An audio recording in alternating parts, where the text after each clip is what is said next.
It's a paradigm shift, right? Because it goes against what many of us have been taught about hustle culture and grinding. And, I once I get to this certain point, which is a moving line, then I'll be able to spend more time with family. And you talk about like, I'm doing this for you. I'm working these 12-hour shifts for you. And so this mental shift is one which I believe is critical, but it's difficult for us to make that shift. I even struggle with some of those things as a woman, but for you called to serve men, how do you support brothers in this process, Gustavo?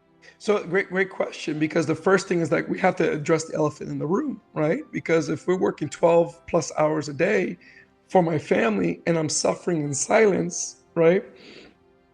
And really, mom is almost at home, providing that she's not working as well, as a single parent, taking care of the children or whatever, the household.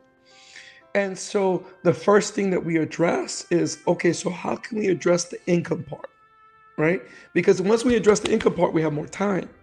And then we can address all the other areas. And then we can look fully. But I think that what ends up happening, part of that paradigm shift, unfortunately, we have to get present to the pain.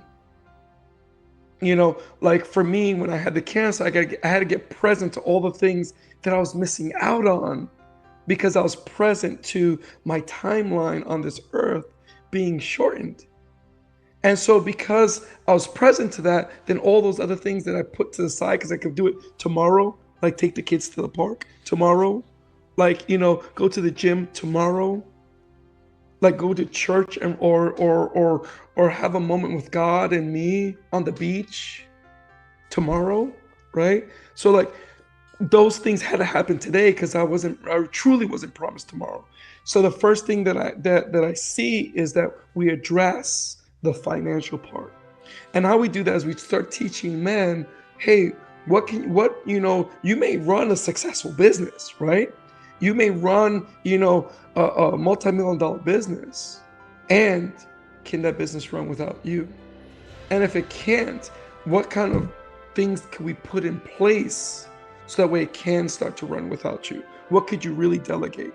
And then start teaching, well, what can we do about passive income? How can we learn about infinite banking?